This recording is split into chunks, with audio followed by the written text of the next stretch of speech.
ఆరాధన దేవుని సన్నిధిలోనికి చేరవచ్చిన ప్రతి ఒక్కరికి కూడా నేను హృదయపూర్వకంగా అందరికి వందనాలు శుభాలు తెలియచేస్తా ఉన్నాను. మందిరంలో చేరినటువంటి ప్రతి ఒక్కరిని దేవుడు దీవించి ఆశీర్వదించును గాక. అలాగే లైవ్లో దేవుని మాటలు వింటూ ఆరాధనలో ఏకీభవిస్తున్నటువంటి ప్రతి ఒక్కరికి కూడా నేను శుభాలు వందనాలు తెలియచేస్తా ఉన్నాను. ప్రభు మిమ్మలను మీ కుటుంబాలను దీవించి ఆశీర్వదించును గాక. ఆమేన్. కొద్ది నిమిషాలు మనమందరం కూడా మరి ప్రార్థన పూర్వకంగా దేవుని మాటలు మనం ధ్యానం చేద్దాం. దేవుని మాటలు వినేటప్పుడు నేను మీకు మరలా జ్ఞాపకం చేస్తూ ఉన్నాను. మనం చాలా ఆసక్తిగా దేవుని మాటలు మనం వినాలి. ప్రార్థనా పూర్వకంగా దేవుని మాటలు వినాలి. దేవుని భయాన్ని కలిగిన వారమై దేవుని మాటలు మనం వినాలి. కాబట్టి వాక్యము ప్రకటించబడుతున్నప్పుడు మనము లేచి అటు ఇటు తిరిగే ప్రయత్నం ఎవరు కూడా చేయకూడదు. చిన్నపిల్లలు కలిగినటువంటి తల్లిదండ్రులు, పెద్దవారు వారిని మీకు దగ్గరగా పెట్టుకొని వారి ద్వారా వాక్యము వినేటువంటి వారికి ఏ విధమైన అభ్యంతరము కలగకున్నట్లుగా కాస్త ఆ విషయంలో కూడా మనం బాధ్యత తీసుకొని వారిని మనం చక్కపెట్టుకోవాలి. అతి క్రమం ప్రభు మనకి అనుగ్రహించునుగాక. ఈరోజు ఉదయకాలం పాటలు ప్రారంభించినది మొదలుకొని ఒక పదం వెంటాడుతూ వచ్చింది. ఏంటంటే దేవుని యొక్క ప్రేమ. దేవుని యొక్క ప్రేమ. దేవుని ప్రేమను మనం కొలత వేయలేము. ఇంత వెడల్పు, ఇంత బారు, ఇంత హైటు, ఇంత లోతు ఉందని దేవుని ప్రేమను మనం కొలత వేయలేము. భక్తులు దేవుని ప్రేమను గురించి ఆలోచించి తలంచి ధ్యానిస్తున్నప్పుడు వారి ఆలోచనకు, వారి తలంపులకు దేవుని ప్రేమ లోతు అర్థం కాల, దేవుని ప్రేమ ఎత్తు అర్థం కాల, దేవుని ప్రేమ పొడవు వెడల్పు అర్థం కాల. కొలత వేయలేనిది, ఇంత అని చెప్పలేనిదే దేవుని ప్రేమ.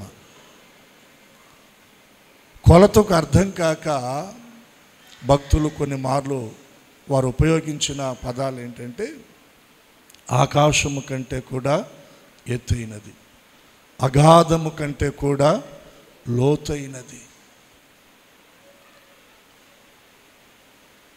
శాశ్వతమైనది. శాశ్వతమైనది దేవుని ప్రేమ మనం తలంచినప్పుడు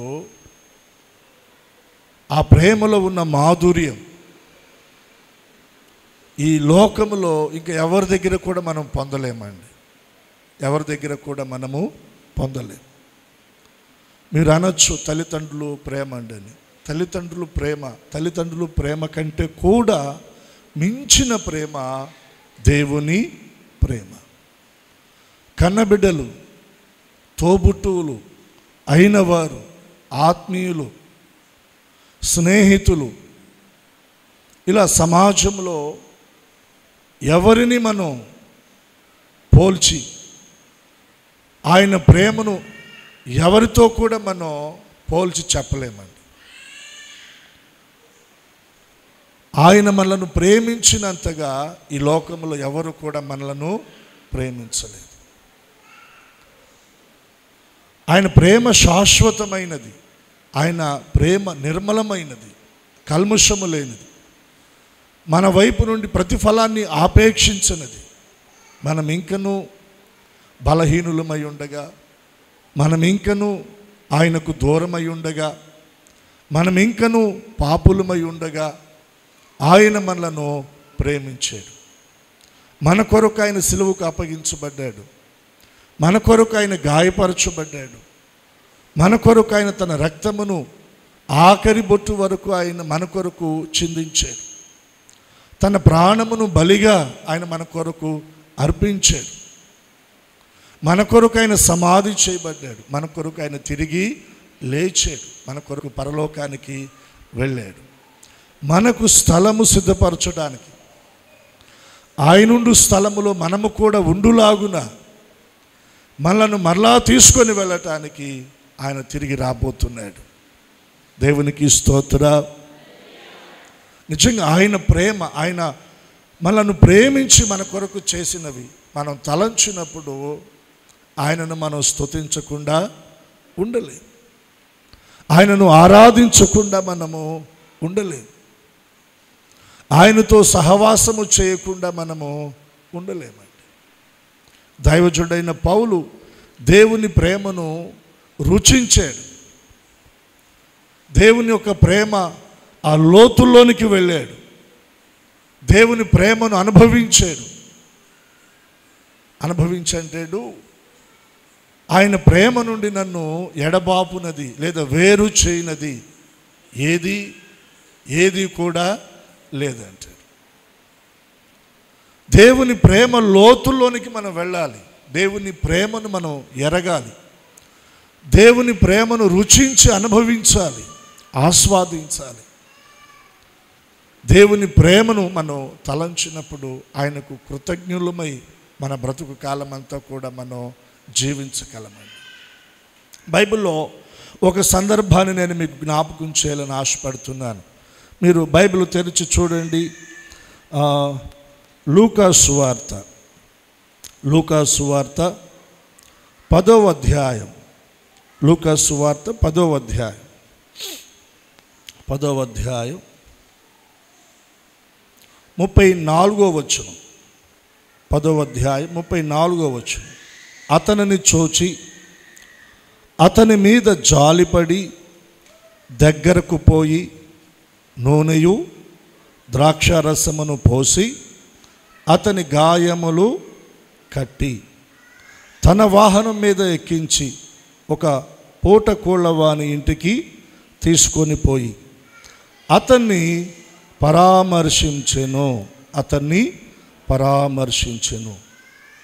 ఈ వచన భాగంలో ఉన్నటువంటి మాటలను పరిశుద్ధాత్మ దేవుడు మనందరి వినికిడిలో దీవించునుగాక.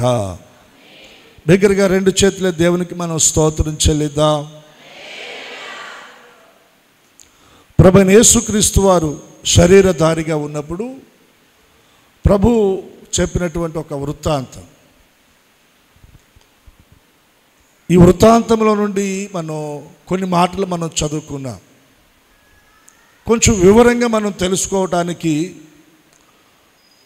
30వ వచనం దగ్గర మనం ప్రారంభించి ఈ మాటలను మనం గమనించగలిగితే ఇవి ప్రభువారు చెప్పిన మాటలు. అందుకు యేసు ఇట్లా, నేను ఒక మనుషుడు యెరూషలేము నుండి యెరికో పట్టణమునకు దిగి వెళ్ళుచు దొంగల చేతిలో చిక్కెను. వారు అతన్ని పట్టుకొని దోచుకొని అతన్ని కొట్టి కొర ప్రాణముతో విడిచిపోయిరి. గమనించాలి, ఒక మనుషుడు కనబడతా ఉన్నాడు, 2 పట్టణాలు కనబడతా ఉన్నాయి. ఈ మనుషుని పేరు ఇక్కడ ప్రస్తావించబడలేదండి. బైబిల్లో కొందరి పేర్లను దేవుడు మరుగు చేశాడు.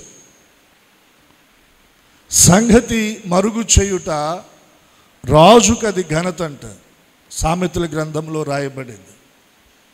కొన్ని విషయాలు రాజులు కూడా మరుగు చేస్తారు, అన్నీ బయలుపరచరు. అలాగే దేవుడు కూడా కొన్ని విషయాలను మరుగు చేశాడు. దేవుడు మరుగు చేసిన వాటిని మనం తెలుసుకోవాలనుకోవటం అది మన అవివేకం. దేవుడు బయలుపరిచిన దాన్ని ఒకవేళ మనం మరుగు చేయాలనుకున్నా కూడా అది కూడా అవివేకమే. దేవుడు బయలుపరిస్తే అది మరుగై ఉండదు, దేవుడు మరుగు చేస్తే అది బయలుపరచబడదు. అది దేవుని ద్వారానే జరగాలి. కొందరి పేర్లను దేవుడు మరుగు చేశాడు. బైబిల్లో మనం గమనిస్తే లోతు భార్య పేరు వ్రాయబడిందా? వ్రాయబడలేదండి. లోతు భార్య పేరు వ్రాయబడలేదు. అలాగే క్రొత్త నిబంధనలో కూడా కొందరి పేర్లు దేవుడు మరుగు చేశాడు. మరుగై ఉండుట కూడా ఒక విధంగా అది మనకు ఆశీర్వాదమే. దేవునికి స్తోత్రం చెల్లిద్దాం. 2 పట్టణాలు కనబడతా ఉన్నాయి. ఒకటి యెరూషలేము, ఇంకొకటేమో యెరికో. ఈ మనుషుడు యెరూషలేము నుండి యెరికో పట్టణానికి ఎక్కి వెళ్ళుచున్నాడా, దిగి వెళ్ళుచున్నాడా? చెప్పాలి కొంచెం సమాధానం. అందరు గొంతులు వినబడాలి. ఎక్కి వెళుతున్నాడా, దిగి వెళుతున్నాడా? యెరూషలేము నుండి యెరికో పట్టణానికి దిగి వెళ్ళుచు. యెరూషలేమును గురించి మనం పరిశుద్ధ గ్రంథమైన బైబిల్లో మనం ఆలోచన చేస్తే, యెరూషలేము పట్టణము, యెరూషలేము అనగా సమాధానము. ఏంటి చెప్పండి? సమాధానము. యెరూషలేము అనగా సమాధానం. యెరూషలేము అనగా సంవత్సరాది మొదలుకొని సంవత్సరాంతము వరకు కూడా దేవుని కనుదృష్టి నిలిచి ఉండే పట్టణం అది. ఆ పట్టణం మీద నిత్యము దేవుని కనుదృష్టి నిలిచి ఉంటుంది. పగటికి పగలు, రాత్రికి రాత్రి, ప్రతి గడియ, ప్రతి గంట, ప్రతి నిమిషం కూడా ఆ పట్టణాన్ని దేవుడు చూస్తూ ఉన్నాడు. యెరూషలేమును గురించి ఇంకా మనం ఆలోచన చేస్తే, యెరూషలేములో దేవుని మందిరం ఉంది. దేవుని సేవకులు ఉన్నారు. దేవుని ప్రజలు దేవుని ఆరాధిస్తున్నారు. యెరూషలేమును గురించి ఇంకా మనం ఆలోచన చేస్తే, అది కొండలు లోయలు కలిగినటువంటి పట్టణం, పాలు తేనెలు ప్రవహించే దేశం, సస్యశ్యామలం సమృద్ధి కలిగినటువంటి ఒక మంచి దేశం అండి అది. యెరికో పట్టణాన్ని గురించి మనం ఆలోచన చేస్తే, యెరికో పట్టణము శపించబడినటువంటి పట్టణం. ఏ పట్టణం అది? చెప్పాలి కొంచెం గట్టిగా. శపితమైన పట్టణం. ఇశ్రాయేలు ప్రజలు ఐగుప్తు దేశాన్ని విడిచిపెట్టి కానానుకు ప్రయాణం చేస్తూ ఉన్నప్పుడు, మోషే చనిపోయిన తర్వాత యెహోషువ నాయకత్వంలో ఇశ్రాయేలు ప్రజలు మొదటగా యోర్దానును దాటారు. యోర్దానును దాటిన తర్వాత వారు జయించిన పట్టణం యెరికో పట్టణం. యెరికో పట్టణము చుట్టూ ఉన్న ప్రాకారాలు చాలా పెద్దవి, చాలా బలమైనవి. ఆ ప్రాకారాల చుట్టూ ఇశ్రాయేలు ప్రజలు దినమునకు ఒక మారు బోరలు ఊదుతూ దేవుని స్తుతిస్తూ తిరిగారంట. 7వ దినాన 7 మార్లు తిరిగి ఆర్భాటముతో, జయోత్సవాలతో బిగ్గరగా ఎలుగెత్తి దేవుని స్తుతిస్తూ ఉండగా యెరికో ప్రాకారాలు ఏమైపోయినాయి అంటే కూలిపోయినాయి. దేవుని మందిరములో, దేవుని సన్నిధిలో చేరినప్పుడు స్వరమెత్తి దేవుని స్తుతించండి, దేవుణ్ణి ఘనపరచండి, దేవుణ్ణి ఆరాధించండి అని దేవుని సేవకులంగా ఎందుకు చెప్తాం? మనం స్తుతిస్తూ ఉండగా, స్వరమెత్తి ప్రభువును ఆరాధిస్తుండగా, మనకు అడ్డుగా ఉన్న మన శత్రువు కోటలు, అపవాది దుర్గాలు యేసయ్య తన నామములో కూల్చివేస్తాడు. మనకు విరోధంగా ఉన్న వ్యతిరేకతలు, ఆటంకాలు, అడ్డులన్నీ తొలగించబడతాయి. మార్గం సరళం చేయబడుతుంది. మనం తలపెడుతున్న కార్యాలు దీవెనకరంగా జరిగించబడతాయి. వాటికి మూలం ఏంటంటే, మొదటిగా మనం దేవుని స్తుతించాలి. దేవుణ్ణి మనము స్తుతించాలి. యెరికో ప్రాకారాలు చుట్టూ తిరుగుతూ ఆర్భాటముతో బోరలు ఊదుతూ ఇశ్రాయేలు ప్రజలు దేవుని స్తుతించగా, ఒక్క సుత్తి వాడలా, ఒక గడ్డ పొలుగు వాడలా, ఒక్క ఆయుధాన్ని వాడలా ఆ ప్రాకారాలను వారు కూల్చడానికి. వాటంతటా అవే అలా పెళమని అవన్నీ కూడా కూలిపోయినాయి. ఆ పట్టణాన్ని ఇశ్రాయేలు ప్రజలు స్వాధీనం చేసుకునేటప్పుడు దేవుడు ఇశ్రాయేలు ప్రజలకు చెప్పిన మాట ఏంటో తెలుసా? యెరికో పట్టణము శపించబడినది, శపితమైనది. ఆ పట్టణంలో ఉన్న దేనిని కూడా మీరు ముట్టకూడదు, దానిని మీరు తీసుకోకూడదు. ఎందుకంటే అది శపితమైనది. నేను దాన్ని శపించానని దేవుడు చెప్పాడు. ఆ పట్టణాన్ని మీరేం చేయాలి? ఆ పట్టణంలో ఉన్న వాటిని మీరేం చేయాలంటే అగ్నితోటి వాటిని మీరు కాల్చివేయాలి. అది శపించబడింది యెరికో పట్టణం. దాన్ని జయించిన తర్వాత యెహోషువ ఏం చెప్పాడు తెలుసా? దీన్ని గుమ్మాలు ఎవరైతే నిలబెడతారో, నిలబెట్టిన వాని కుమారులు చనిపోతారు. దీన్ని ప్రాకారాలు కట్టడానికి ఎవరైతే మరలా పూనుకుంటారో, పునాది వేస్తారో, వారి కుమారులు చనిపోతారని ఆ పట్టణాన్ని గూర్చి యెహోషువ ఒక శాపవచనాన్ని పలికాడండి. యెరికో అనగా శపించబడిన పట్టణం, అది శపితమైనది. యెరూషలేము అనగా దీవెనకరమైనది, సమాధానకరమైనది, దేవుని సన్నిధి నిలిచి ఉండేది. యెరికో అనగా దేవుని సన్నిధి లేనటువంటి ప్రదేశం, దేవుని సన్నిధి లేనటువంటి ప్రదేశం. ఇంకా మనం చెప్పాలంటే యెరూషలేము అనగా కొండల మీద ఉన్న పట్టణం, యెరికో అనగా లోయలో ఉన్న పట్టణం, లోయలో ఉన్నటువంటి పట్టణం. సహజంగా మనం ఆ రోజుకి ఎదగాలనుకుంటామా, దిగజారిపోవాలనుకుంటామా? ఆర్థికంగా కూడా మనం ఏమనుకుంటాం? ఒక్కొక్క మెట్టు ఎక్కాలండి. పిల్లలకు కూడా చదువుల్లో ఒక్కొక్క మెట్టు ఎక్కాలండి. ఉద్యోగాల్లో ప్రమోషన్లు, వ్యాపారాల్లో అభివృద్ధి, మనం చేస్తున్న పనుల్లో ఎదుగుదలను మనం కోరుకుంటాం. ఎక్కి వెళ్ళటం అది ఆశీర్వాదానికి సూచన, దిగి వెళ్ళటం అన్నది అది శాపానికి సూచన. ఒక మనుషుడు యెరూషలేము నుండి ఎక్కడికి వెళుతున్నాడు? యెరికోకి వెళుతున్నాడు, దిగి వెళుతున్నాడు. సమాధాన స్థితి నుండి దిగి వెళ్ళిపోతున్నాడు. దేవుని కనుచూపు పరిధిలో నుండి దాటి దిగి వెళ్ళిపోతూ ఉన్నాడు. దేవుని మందిర అనుభవము, దేవుని సన్నిధి నిలిచి ఉండే అనుభవము, దేవుని సన్నిధిలో దేవుని ఆరాధించే అనుభవము, దేవుని సేవకులతో కలిసి ప్రభువును సేవించే అనుభవము, దేవుని ప్రజలతో సహవాసము చేసే అనుభవము, వీటన్నిటిలో నుండి ఈ వ్యక్తి ఏమైపోతున్నాడంటే దిగి వెళ్ళిపోతున్నాడు. ఆశీర్వదించబడినటువంటి ఆ ప్రదేశము నుండి శపించబడినటువంటి పాపముతో నిండినటువంటి పాప సంబంధమైన కార్యాలు జరుగుతున్న ఆ శపితమైన స్థలమునకు ఈ మనుషుడు ఏమవుతున్నాడంటే దిగి వెళ్ళిపోతున్నాడు. కొందరు చేస్తున్న పనులను చూస్తూ ఉన్నప్పుడు సమాజంలో కొంతమంది అంటారు, వీడేంట్రా ఇంత దిగజారిపోయాడు, ఆ మనిషి ఏంటి ఇంత దిగజారిపోయింది. దిగి వెళ్ళటం, దిగి జారిపోవటం అదొక దయానీయమైనటువంటి అనుభవం కదా, అదొక దుర్భర స్థితి కదా.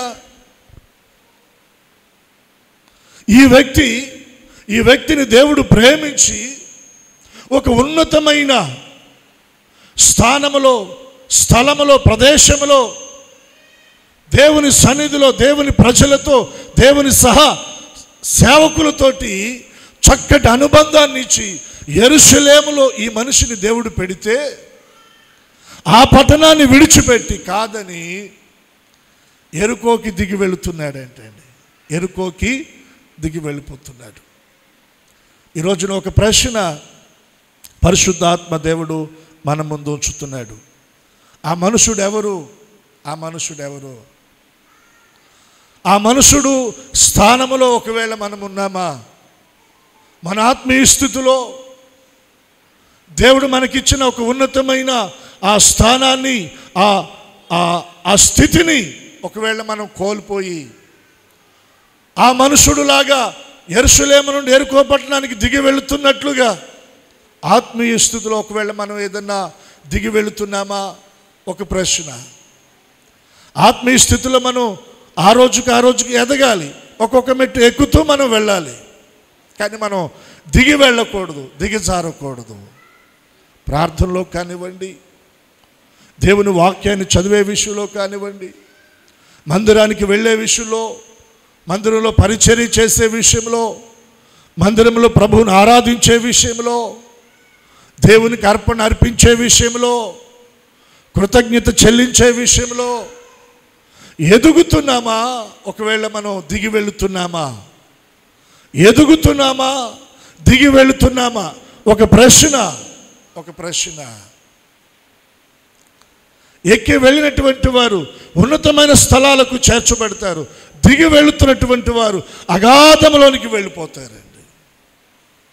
ఈరోజు మనం దిగి వెళ్ళే వారంగా ఉండకూడదు, ఎక్కి వెళ్ళే వారంగా ఉండాలి. రెండు చేతులే దేవునికి మనం స్తోత్రం చెల్లిద్దామా? అన్ని విషయాల్లో యెరూషలేములో ఉన్న ఆ సంతోషం, సౌభాగ్యం, ఆశీర్వాదం, దేవునితో తనకున్న అనుబంధం, సహవాసం, ఇవన్నీ వదిలిపెట్టి దిగి వెళుతూ ఉన్నాడు. యెరికో పట్టణానికి దిగి వెళుతున్నాడు. ఎప్పుడైతే యెరూషలేము పొలిమేరలు దాటి అడుగు బయటకు వచ్చిందో, ఎప్పుడైతే యెరికో బోర్డర్లో ఎంటర్ అయ్యాడో, వెంటనే అతన్ని ఎవరు పట్టుకున్నారు? చూడండి, అక్కడ మనం చూస్తున్నాము కదా, 30వ వచనంలో, యెరికో పట్టణమునకు దిగి వెళ్ళుచు దొంగల చేతిలో చిక్కెను. ఎవరి చేతిలో చిక్కాడంట? చెప్పాలి కొంచెం గట్టిగా. దొంగల చేతిలో చిక్కాడంటండి. యెరూషలేములో దొంగలు లేరు, యెరికోలో దొంగలు ఉన్నారు. దొంగలెవరు? యోహాను సువార్తలో ప్రభు చెప్పారు, దొంగ దోచుకోవడానికి, హత్య చేయడానికి, తర్వాత నాశనము చేయడానికి వాడు వస్తాడు. ఆ దొంగ ఎవరంటే అపవాది. ఆ దొంగ సాతాను.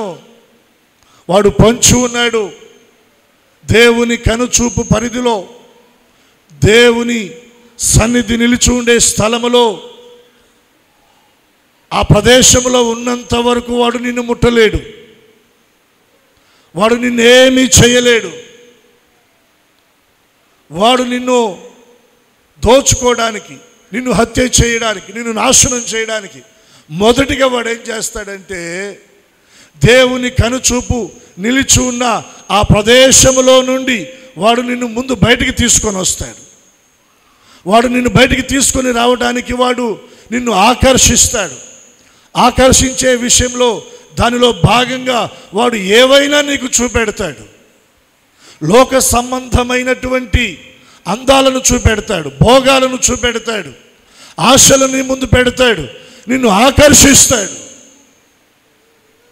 నీకు నాకే కాదండి, వాడు యేసు ప్రభుకే చూపెట్టాడంట.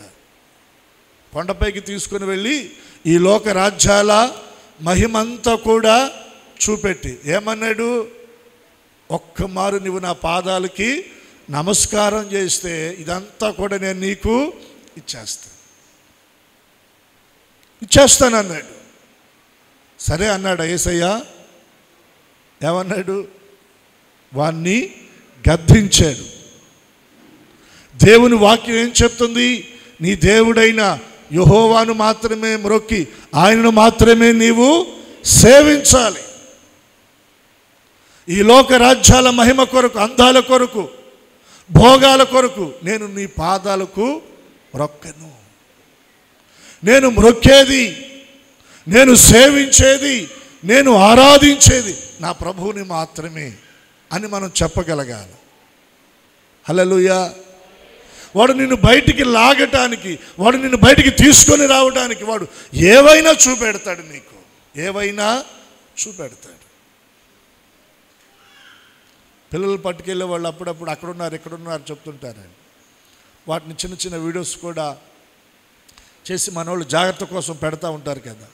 ఏం చేస్తారు? వాళ్ళు దగ్గరకు రారు, దూరంగా ఉండి చిన్నపిల్లలకి చాక్లెటో బిస్కెట్ ప్యాకెటో లేకపోతే ఐస్ క్రీము లాంటివో ఏవో చూపెట్టి మెల్లగా ఇలా రా అంటారు.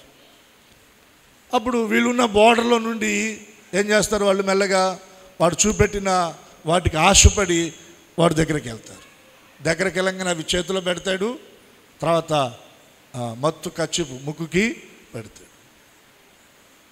స్పృహ కోల్పోతారు, వాడి చేతిలోనికి బందీగా వెళ్ళిపోతారు, వాడు తీసుకొని వెళ్ళిపోతాడు చెరలోనికి. నిన్ను కూడా అలాగే, మనల్ని కూడా అలాగే దొంగ ఏం చేస్తాడంటే వాడు ఆకర్షిస్తాడు. మొదటిగా మనం దేవుని సన్నిధి బోర్డర్ ఆ ప్రదేశంలో నుండి బయటికి వచ్చేటట్లుగా వాడు ఆకర్షిస్తాడు. మనం దాటి రాగానే వెంటనే వాడు మనను బంధించేస్తాడు, పట్టుకుంటాడు. దొంగల చేతికి చిక్కెను. ఏం చేశారు ఆ దొంగలు? ఏం చేశారు చూడండి.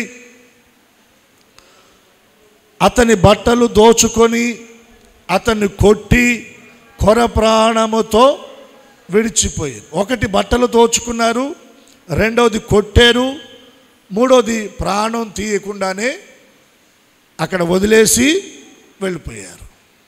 ప్రాణం తీయకుండానే వదిలేసి వెళ్ళిపోయారు. వాని దగ్గర ఉన్న వెండి దోచుకోవాలా, బంగారం దోచుకోవాలా, వెలగల వస్తువులు దోచుకోవాలా. ఏం దోచుకున్నారు? వస్త్రాలను దోచుకున్నారు. ఏ వస్త్రాలు? దేవుడు మనకిచ్చిన రక్షణ వస్త్రం. ఏ వస్త్రం చెప్పండి? దేవుడు మనకిచ్చిన రక్షణ వస్త్రం, దేవుడు మనకిచ్చిన ప్రశస్త వస్త్రం, దేవుడు మనకిచ్చిన స్తుతి వస్త్రం, దేవుడు మనకిచ్చిన పెండ్లి వస్త్రం, దేవుడు మనకిచ్చిన నీతి అనే వస్త్రం, దేవుడు మనకిచ్చినటువంటి ఈ ప్రశస్తమైన వస్త్రాలతో మనం అలంకరించబడ్డామండి. మహిమతో మనం అలంకరించబడ్డాం. వాడు మొదటిగా ఏం చేస్తాడంటే దేవుని ద్వారా మనము పొందుకున్న ఈ ప్రశస్తమైన వస్త్రాలను వాడు దోచుకొని మనల్ని దిగంబరులుగా చేస్తాడు. దిగంబరులుగా వాడు చేస్తాడు. మనం వస్త్రాన్ని కోల్పోతాం. ఒక దినాన పెండ్లి విందులో పెండ్లి యజమానుడు సంచరిస్తూ పెండ్లి వస్త్రము లేనటువంటి ఒక వ్యక్తిని అడిగాడు, స్నేహితుడా పెండ్లి వస్త్రము ఏది? ఆ పెండ్లి విందు యజమానుడు ఆ పెండ్లి విందులో ఉన్నటువంటి పెండ్లి వస్త్రము లేని ఆ వ్యక్తిని అడిగినట్లుగానే ఒక దినాన ప్రభు ఎదుట నిలబడినప్పుడు ఆయన కూడా మనల్ని అడుగుతాడు, నేను నీకు ఇచ్చిన ప్రశస్త వస్త్రం ఏది? రక్షణ వస్త్రం ఏది? పెండ్లి వస్త్రం ఏది? నీతి అనే ఆ వస్త్రం ఏది? తెల్లని వస్త్రం ఏది అని ప్రభు అడుగుతాడు. ఏది? దొంగల చేతిలో చిక్కబడి మనం దోచుకొనబడ్డాం. దేవుని సన్నిధికి మనం దూరం అయితే దొంగల చేతిలో మనం చిక్కిపోతాం. దొంగలు ఏం చేస్తారంటే మనల్ని దోచుకుంటారు. దేవుడు మనకిచ్చిన వాటన్నిటినీ దోచుకుంటాడు. ఇంకా చెప్పమంటారా, మన ప్రార్థనా జీవితాన్ని కూడా వాడు దోచుకుంటాడు. చాలామంది అంటారు, ఒకప్పుడు అండి నేను మోకరిల్లితో ఒక అరగంట తేలిగ్గా ప్రార్థన చేసేవాడిని, మరి ఇప్పుడు చేయలేకపోతున్నాను. కారణం ఏంటి? నీ ప్రార్థనా జీవితాన్ని ఎవడో దోచుకున్నాడు. ఒకప్పుడండి 3-4 అధ్యాయాలు బైబిల్ చదివేవాడిని, బైబిల్ చదివేదాన్ని, చాలా చదువు బుద్ధి అయ్యేది. ఇప్పుడు చదువు బుద్ధి కావటంలా బైబిల్ దగ్గరికి వెళితే చదవలేకపోతున్నాను. కారణం ఏంటి? ఎవరు దోచారు? సాతాను ఆ అనుభవాన్ని నీ దగ్గర నుండి దోచుకున్నాడు. ఒకప్పుడు క్రమం తప్పకుండా మందిరానికి వచ్చాను, ప్రభువుని ఆరాధించాను. ఇప్పుడు ఆ క్రమం నేను తప్పిపోయాను. మందిరం అంటే ఆసక్తి తగ్గిపోయింది, మందిరానికి రాలేకపోతున్నాను. దానికి కారణాలు ఏవైనా కావచ్చు. ఎవరు దోచారు? సాతాను దోచేసాడండి. ఒకప్పుడు దేవుని మందిరంలో ఎంతో ఆసక్తిగా పరిచర్య చేశాను, ఈ రోజున చేయలేకపోతున్నాను. ఆ అనుభవాన్ని ఎవరు దోచారు? దొంగలు దోచేశారండి.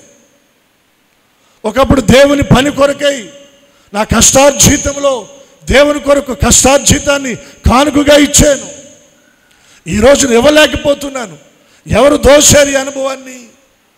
సాతాను దోచేశాడు. మనం దొంగల చేతిలో చిక్కబడ్డాం. దొంగలు మన దగ్గర ఉన్న ఆత్మీయ అనుభవాలు, దేవుడు మనకిచ్చిన కృపావరాలు, దేవుడు మనకిచ్చిన ఆత్మ ఫలాలు, వీటన్నిటిని వాడు ఏం చేశాడంటే దోచుకున్నాడు. మనం దోచుకొనబడ్డాం. ఈ రోజున మన జేబులో ఏమీ లేదు, మన హృదయంలో ఏమీ లేదు. మన మనసులో అంతరంగంలో దైవ సంబంధమైన ఆధ్యాత్మిక అనుభవాలు సమస్తము కూడా కోల్పోయాం మనం. కారణం ఏంటంటే దొంగల చేతిలో మనం చిక్కాం. దొంగల చేతిలో చిక్కడానికి కారణం ఏంటంటే దేవుడు మనకు వేసిన ఒక బోర్డర్ ఉంది. దాన్ని దాటి ఈ లోకం వైపు మనం వచ్చేసాం. లోకం మనల్ని ఆకర్షించగా లోక సంబంధమైన వాటిని మనం ప్రేమించి దేవుడు మనకు విధించిన పరిధి దాటి బయటకు వచ్చాం. కాబట్టి మనం దొంగల చేతిలో చిక్కిపోయాం. ఆర్థికంగా చితికిపోయాం, మానసికంగా నలిగిపోతున్నాం. కుటుంబంలో సమాధానం లేదు, హృదయాల్లో సంతోషం లేదు. మన చేతుల కష్టార్జితం, మన సంపద దొంగ దోచుకుంటున్నాడు. చిల్లు సంచులో వేసినట్లయిపోతుంది. వారమంతా కష్టపడి మనం సంపాదిస్తున్నాం, కానీ ఎక్కడో కుటుంబంలో ఇంకా కొరత కనబడతా ఉంది, ఇంకా లేమి కనబడతా ఉంది, ఇంకా అవసరత కనబడతా ఉంది. దాని కొరకు ఎక్కడో అప్పు చేయవలసిన పరిస్థితి కనబడతా ఉంది. కారణం దొంగలు మనల్ని దోచుకున్నారు. మనం దోచుకునబడ్డాం. ఇటు ఆత్మీయంగా నష్టపోయాం, ఇటు కుటుంబ పరంగా, ఆర్థికంగా, సమాధాన విషయంలో, అన్ని విషయాల్లో మనం నష్టపోతున్నాం. మనకు అర్థం కావాలి. అంతటితో వదిలిపెట్టలా. ఏం చేశారంటే ఆ వ్యక్తిని కొట్టి గాయపరిచారంట. ఏం చేశారు చెప్పండి? కొట్టి గాయపరిచారు. కొడితే దెబ్బలు తగులుతాయా తగలవా? దెబ్బలు తగిలితే నొప్పులు ఉంటాయా ఉండవా? కొన్ని దెబ్బలకు గాయాలు కూడా అవుతాయి. గాయాలు అయితే ఖచ్చితంగా రక్తస్రావణం జరుగుతుంది. మన దేహంలో ఉన్న రక్తమంతా పోతే ప్రాణాన్ని కోల్పోయే పరిస్థితి. గాయాల వలన నొప్పి, బాధ, అయ్యో అని కేకలు. ఈ రోజున చాలామంది దెబ్బలతో కొట్టబడ్డారండి. మీరు చూస్తారా? యెషయా గ్రంథంలో ఒక మాట మనం చూద్దాం. 1వ అధ్యాయంలో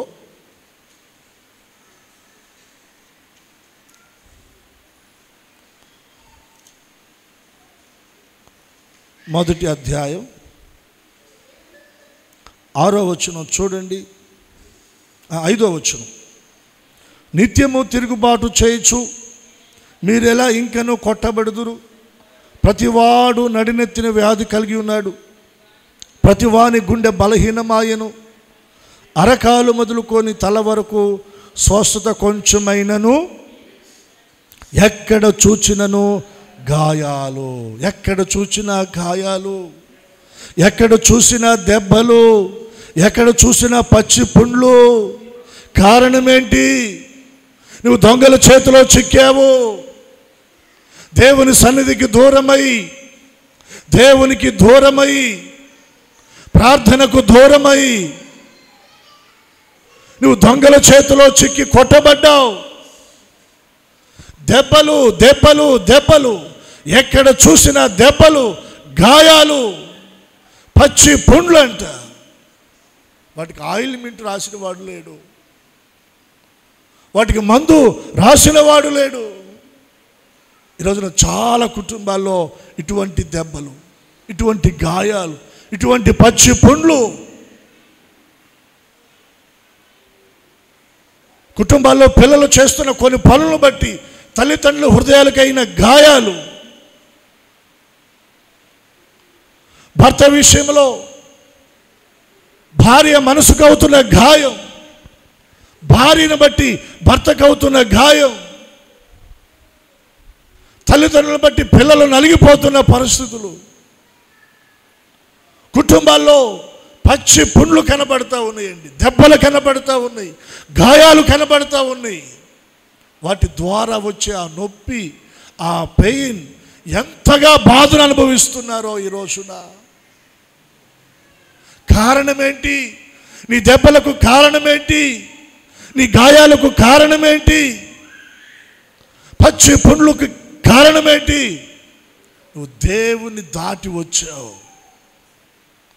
దేవుని సన్నిధిని దాటి వచ్చావు. దొంగల చేతిలో నీవు చిక్కబడ్డావు, కొట్టబడ్డావు, గాయాలు పాలయ్యావు. నీ దేహం అంతా పచ్చి పుండ్లుగా మారిపోయింది. మూడోది ఏం చేశాడు దొంగ? కొడితే కొట్టాడులే, కొంచెం తర్వాత మంచిగా ట్రీట్మెంట్ చేశాడు, వైద్యం చేశాడు, లేకపోతే ఇదిగో భోజనం పెట్టాడు, లేకపోతే ఇదిగో హాస్పిటల్లో చేర్చిపోయాడులే. అవకాశం ఉంది అక్కడ? వదిలిపెట్టి వెళ్ళిపోయాడండి. ఇప్పుడు ఒంటరి వాడైపోయాడు, కొర ప్రాణంతో మూలుగుతున్నాడు. ఆదరించేవాడు, పరామర్శించేవాడు, ఓదార్చేవాడు, నేనున్నానని ధైర్యం చెప్పేవాడు, చేయి పట్టుకున్నవాడు, వెన్నుతట్టేవాడు ఒక్కడు లేడు అక్కడ. ఒక్కడు లేడండి. ఈ ఒంటరితనం వలన తన జీవితంలో కలిగిన నిరాశ, ఆ నిస్పృహ, ఆ వేదన తనని ఎంతో కుమిలిపోయేటట్లు చేస్తూ ఉంది, కుమిలిపోయేటట్లు చేస్తూ ఉంది. ఒంటరితనం చాలా బాధ అండి, ఒంటరితనం చాలా బాధ. దానికి తోడు కొట్టబడిన గాయాలు, దానికి తోడు అతడు వస్త్రాలను కోల్పోయి దోచుకొనబడ్డాడు. నేను అనుకుంటున్నాను ఇప్పుడు ఏడుస్తున్నాడేమో, అయ్యో యెరూషలేమును ఎందుకు విడిచిపెట్టాను నేను, అయ్యో దేవుని సన్నిధి నేను ఎందుకు విడిచిపెట్టాను, అయ్యో దేవుని సహవాసాన్ని నేను ఎందుకు విడిచిపెట్టాను. ఈ రోజున నా జీవితం దొంగల చేతిలో చిక్కబడింది, దోచుకొనబడ్డానే, కొట్టబడి గాయాలు పాలైపోయాను, ఒంటరి వాడినైపోయాను. యెరూషలేములో ఉంటే బాగోలేదంటే పరామర్శించేదానికి సేవకులు ఉన్నారు, పరామర్శించేదానికి ఆత్మీయులు ఉన్నారు, ప్రార్థించే దానికి దేవుని విశ్వాసులు ఉన్నారు, సేవకులు ఉన్నారు. ఇక్కడ నన్ను పట్టించుకునేవాడు ఎవడు లేడు. ఎంత ఏడుస్తున్నాడో. ఏడ్చే సమయంలో ఆ మార్గాన్ని ఎవరు వచ్చారంట? ఒక యాజకుడు వచ్చాడు. ఇంకెవరు వచ్చారు? ఆ మార్గాన్ని ఒక లేవీయుడు వచ్చాడు. యాజకుడు దగ్గరకు వచ్చాడా? లేవీయుడు దగ్గరకు వచ్చాడా? ప్రారంభంలో నేను మీకు అదే జ్ఞాపకం చేశాను. దేవుని ప్రేమ అది మనం ఇంత అని మనం వర్ణించలేం, దేవుని ప్రేమను మనం కొలవలేం. యాజకుడు, లేవీయుడు ఆ వ్యక్తికి సంబంధించిన వారే. కానీ ఆ వ్యక్తి గాయాల్లో ఉన్నప్పుడు, దోచుకొనబడినప్పుడు, ఒంటరిగా ఉన్నప్పుడు, ప్రాణాపాయ పరిస్థితిలో ఉన్నప్పుడు దగ్గరకు వచ్చారా? రాలేదు. సమాజం కూడా అంతేనండి. మనం అనుకుంటాం కాస్త మనకు ఆరోగ్యం ఉన్నప్పుడు, బలం ఉన్నప్పుడు, డబ్బు ఉన్నప్పుడు, అన్నీ ఉన్నప్పుడు సమాజం అంతా నాదే అనుకుంటాం. కానీ వాటిని నీవు కోల్పోయిన రోజున సమాజం అలా అనుకోదు నిన్ను. వీడు నావాడు, వీడు నా మనిషి అని సమాజం అనుకోదు. నీవు అనుకుంటున్నావు అన్నీ ఉన్నప్పుడు నావారు, నావాళ్ళు అని. కానీ నీ దగ్గర ఉన్నవి నువ్వు కోల్పోతే నీ వారే నీకు దూరం అయిపోతారు, నీకు దగ్గరికి రారండి, రారు. యాజకుడు వచ్చాడా? లేవీయుడు వచ్చాడా? నేను అంటాను, మన బాధల్లో ఎవరు వచ్చారు? బంధువులు వచ్చారా? స్నేహితులు వచ్చారా? తోబుట్టువులు వచ్చారా? అయిన వారు వచ్చారా? ఆత్మీయులు వచ్చారా? ఎవరు వచ్చారు? నువ్వు పడి ఉండగా నిన్ను చూచి నీ మీద జాలిపడి నీ దగ్గరకు వచ్చినవాడు మంచి సమరయుడు, ఆయనే మన ప్రభు అయిన యేసుక్రీస్తు వారు. చప్పట్లు కొట్టి దేవుని నామాన్ని గణపరుద్దాం.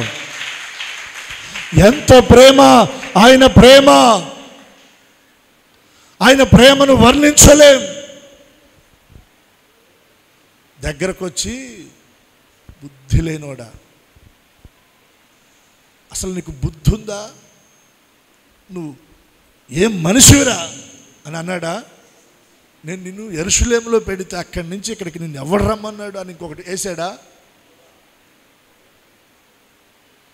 పిల్లలు మన మాట వినకుండా బయటికి వెళ్ళి ఆడుకునేటప్పుడు ఎక్కడన్నా పడి కాలుకో చేతికో దెబ్బ తగిలి కొంచెం రక్తం గారుతా ఏడుస్తా ఇంటికి వస్తే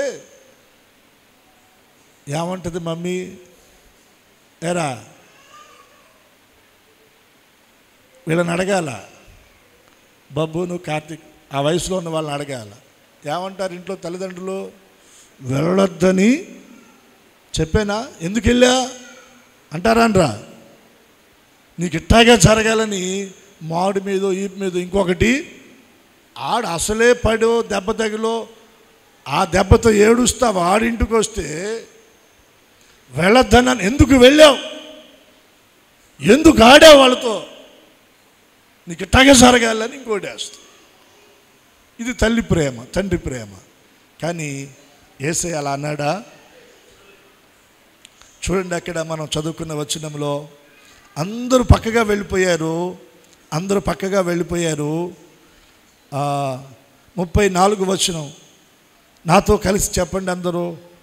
అతనిని చూచి అతని మీద జాలిపడి దగ్గరకు పోయి నూనెయు ద్రాక్షారసమును పోసి అతని గాయములను కట్టి తన వాహనం మీద ఎక్కించి ఒక పూటకూలవాని ఇంటికి తీసుకొని పోయి అతన్ని పరామర్శించెను. 2 చేతులెత్తి బిగ్గరగా స్తోత్రం చెల్లిద్దా. ఆయన మనల్ని పరామర్శించాడంట, దగ్గరగా వచ్చాడంట, మన మీద జాలి పడ్డాడంట. ఆయన మన మీద జాలి పడినట్లుగా ఎవరు మన మీద జాలి పడ్డారు చెప్పండి? ఆయన మనల్ని చూచి మనకు దగ్గరగా వచ్చినట్లుగా ఎవరు మనకు దగ్గరగా వచ్చారు? ఆయన తన కౌగిల్లోనికి మనల్ని తీసుకున్నట్లుగా ఎవరు మనను కౌగిల్లోనికి తీసుకున్నారండి? మన గాయాలు కట్టినవాడు కదా, మన దెబ్బల మీద నూనెను ద్రాక్షారసాన్ని పోసినవాడు కదా,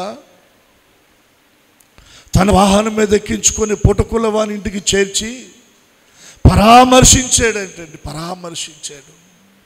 దేవుని ప్రేమ ఎంత ఎంత గొప్ప ప్రేమ! యాజకుడి దగ్గర ఆ ప్రేమ లేదు, లేవీయుడి దగ్గర ఆ ప్రేమ లేదు. లోకంలో మనకి ఆ ప్రేమ ఎక్కడా దొరకదు. లోక సంబంధమైన ప్రేమ వ్యామోహంతో నిండుంది. లోకములో ఉన్న ప్రేమ ప్రతిఫలాన్ని కోరుకుంటా ఉంది. లోక సంబంధమైన ప్రేమ అది నీ అందం మీద ఆధారపడింది. లోక సంబంధమైన ప్రేమ నీవు కలిగి ఉన్న ధనం మీద ఆధారపడింది. లోక సంబంధమైన ప్రేమ నీవు కలిగి ఉన్న అధికారం మీద ఆధారపడింది. నీ దగ్గర అందం లేకపోతే, ధనం లేకపోతే, అధికారం లేకపోతే, నీ దగ్గర బలం లేకపోతే లోక సంబంధమైన ప్రేమ నిన్ను విడిచిపెడుతుంది. కానీ దేవుని ప్రేమ అలా కాదండి. నువ్వు అందహీనుడివైనా, నువ్వు పేదవాడివై దరిద్ర స్థితిలో ఉన్నా, నీ దగ్గర ఏ అర్హత, ఆధిక్యత, అధికారము లేకపోయినా, నిన్ను అందరూ విడిచిపెట్టినా, నువ్వు ఒంటరి వాడివైనా, నా దేవుని ప్రేమ నిన్ను ప్రేమిస్తూనే ఉంది. నా దేవుని ప్రేమ నిన్ను వెంబడిస్తూనే ఉంది, నిన్ను వెంటాడుతూనే ఉంది. నీవు ఆయన్ను కాదన్నా, నిరాకరించినా, నిందించినా, దూషించినా, ఆయన ప్రేమను నీవు తూలనాడినా, నీవు నశించుట ఆయనకి ఇష్టం లేక ఆయన ప్రేమ నిన్ను వెంబడిస్తూ ఉంది. ఆయన ప్రేమ నిన్ను వెంటాడుతూ ఉంది. అయ్యో, ఈ నా కుమారుడు, ఈ నా కుమార్తె దొంగల చేతిలో చిక్కాడే, దోచుకొనబడ్డాడే, కొట్టబడ్డాడే, గాయపరచబడ్డాడే, గాయాల పాలై కొర ప్రాణముతో ఉన్నాడే. ఇతన్ని పరామర్శించేవారు ఎవరు లేరే. ఇతనికి నేను దగ్గరగా వెళ్ళి పరామర్శించాలని దేవుని ప్రేమ నీకు దగ్గరగా వస్తూ ఉంది. నువ్వు దొంగల చేతిలో చిక్కినప్పుడు లోకం నిన్ను ప్రేమించలేదు. నువ్వు దోచుకొనబడినప్పుడు లోకం నిన్ను ప్రేమించలేదు. నువ్వు కొట్టబడి గాయాల పాలైనప్పుడు లోకం నిన్ను ప్రేమించలేదు. కొర ప్రాణంతో ఒంటరిగా మూలుగుతున్నప్పుడు లోకం నిన్ను ప్రేమించలేదు. నా యేసయ్య ప్రేమ నిన్ను చూసి నీ దగ్గరకు వచ్చింది. రెండు చేతులెత్తి స్తోత్రించలేదా? నేను మనవి చేస్తా ఉన్నాను, ఆ ప్రేమను నువ్వు నిరాకరించి తూలనాడి ఆ ప్రేమకు దూరం అయితే నువ్వు నష్టపోతావు. నువ్వు దేవుడు నీకు ఇచ్చిన అవకాశాన్ని నువ్వు కోల్పోతావు.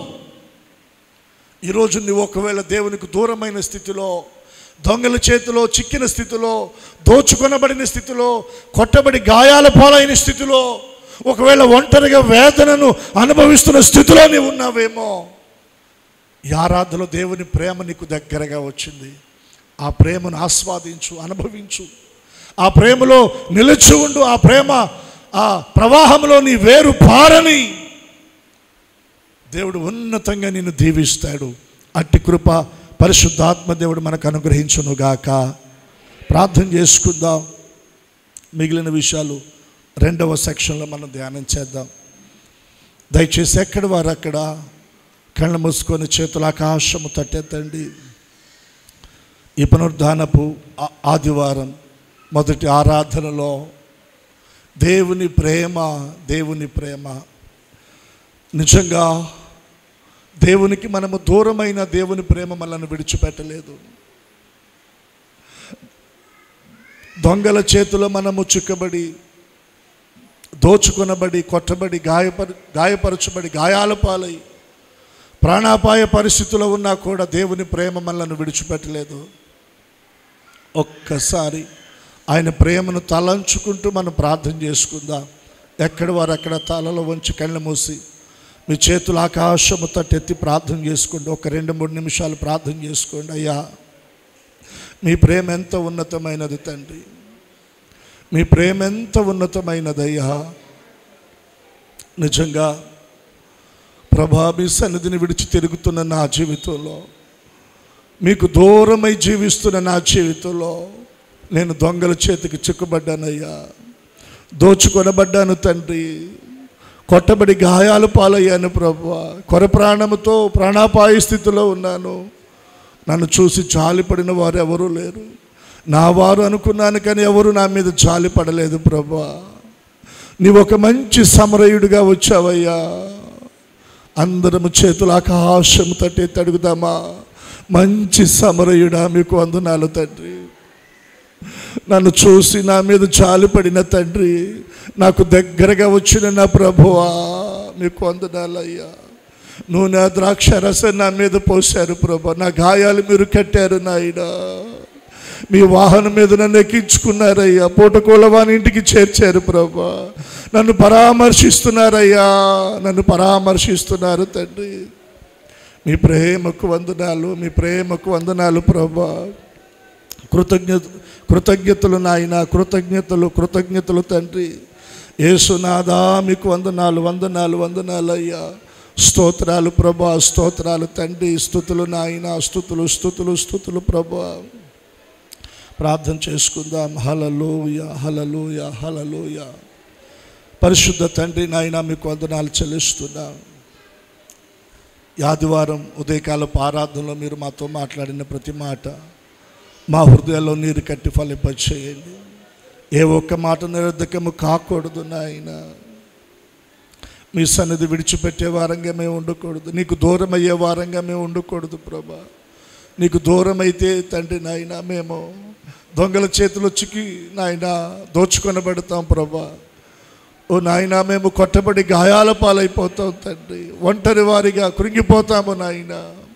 ఆ స్థితిలోనికి మేము వెళ్ళకూడదు ప్రభు. ఆ స్థితిలో ఎవరైనా ఉంటే మీరు జ్ఞాపకం చేసుకోండి. మంచి సమరయుడిగా ఎరుకో పట్టణానికి దిగి వెళుతున్న వ్యక్తిని పరామర్శించినట్లుగా నాయన, ఈ దినాన్ని మీరు ఒక్కొక్కరిని పరామర్శించండి అయ్యా. ఒక్కొక్కరి మీద మీరు జాలిపడండి తండ్రి. ఒక్కొక్కరి గాయాలు మీరు కట్టండి ప్రభా. నూనె ద్రాక్షరసాన్ని నీ ప్రజల మీద మీరు పోయండి నాయన. మీ కనికరము దిగిరానివ్వండి ప్రభా. ఒక్కొక్కరిని మీరు దర్శించండి నాయన, దీవించండి నాయన, ఆశీర్వదించండి నాయన, కృపలో భద్రపరచండి ప్రభువా. ప్రతి ఒక్కరిని నీ కృపలో నాయన దీవించి మహిమ పొందమని, విత్తబడిన మాటలు మా హృదయాల్లో ఫలభరితంగా చేయమని యేసు నామమున ప్రార్థించి అడుగుచున్నాము తండ్రి. చెప్దాం ఆమేన్.